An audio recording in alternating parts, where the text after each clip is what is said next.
This is not just Emancipation Park. This is a destination. And we should remember that. This is a destination. I have met people out on the grounds from many places across the United States. It is very important.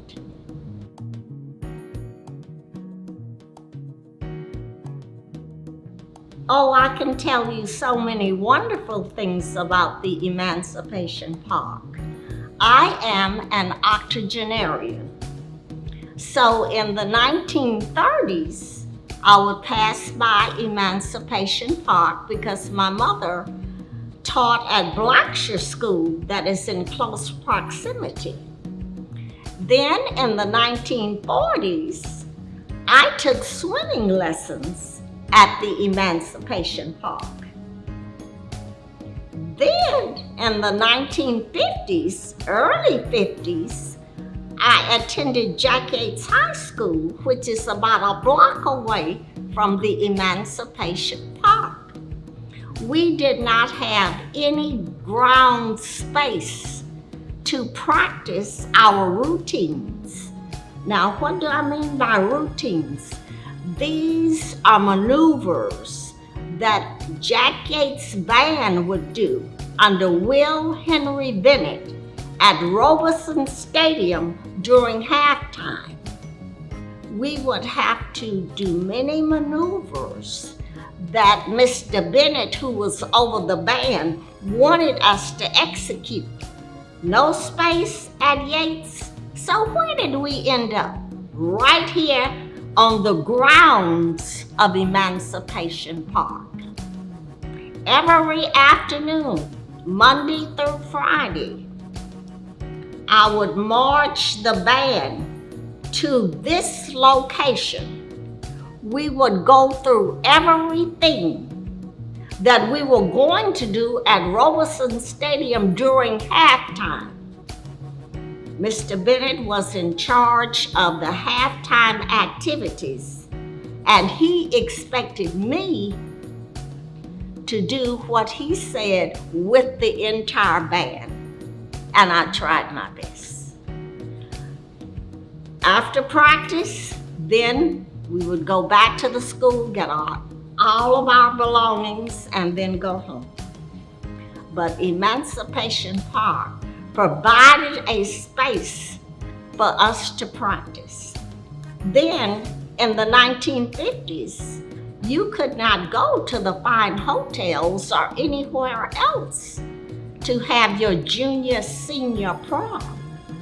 Where did we go? We went to a beautifully decorated Emancipation Park area and had our junior, senior prom. So I have many, many fond memories of Emancipation Park dating back in the 30s, 40s, and 50s.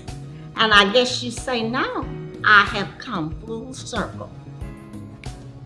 In 2022, I find myself still connected with Emancipation Park. I think that's just beautiful. I serve on the Conservancy of Emancipation Park, so there has been a connection for many decades.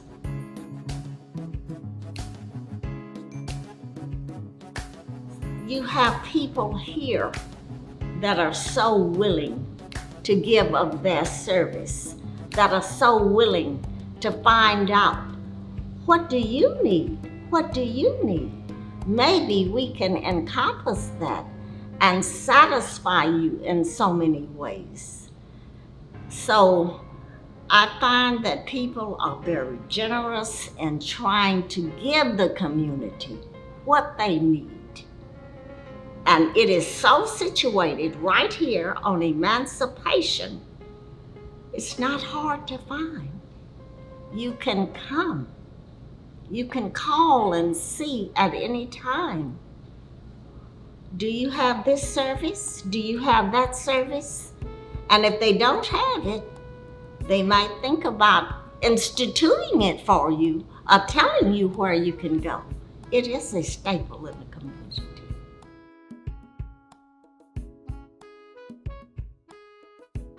On a personal note, I didn't learn how to play chess until I was grown, past 18. And I have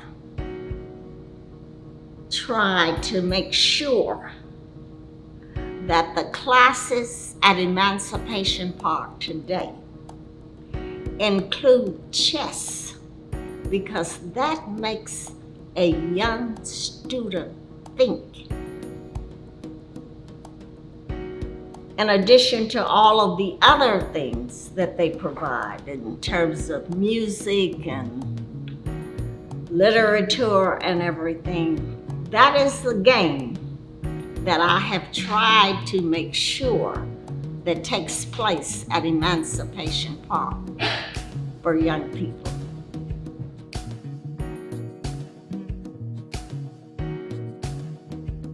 Juneteenth meant to me personally, as a child that lived in 5th Ward and went to school in 3rd Ward, Juneteenth meant to me a lot of work.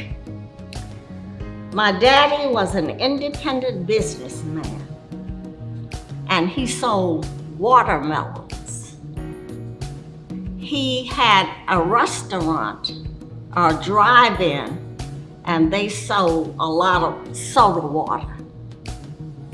So Juneteenth meant to me a stack of watermelons higher than my actual height that I would have to sell, red watermelons, and a lot from his drive-in. So Juneteenth meant to me a lot of work. To other people, it probably meant a lot of enjoyment, whereby the slaves found out that they were freed and everything. But Juneteenth meant what Mr. Holland would say, success is spelled W-O-R-K. It meant a lot of work to me.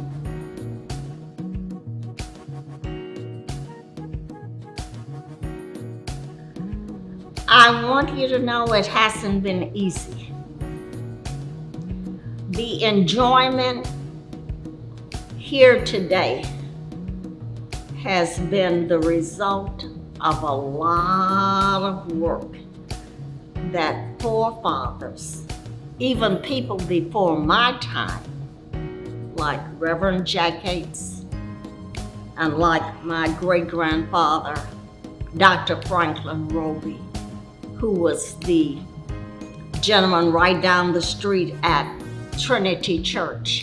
It has meant that a lot of work has been done to make this place as pleasurable as it is today.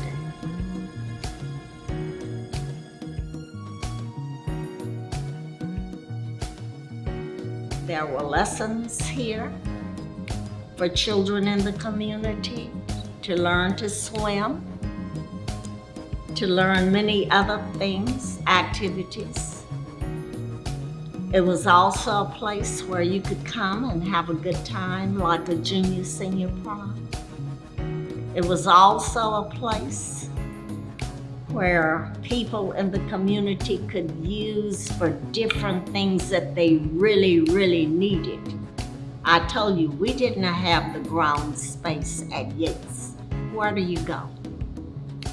You go to the Emancipation Park and execute your maneuvers.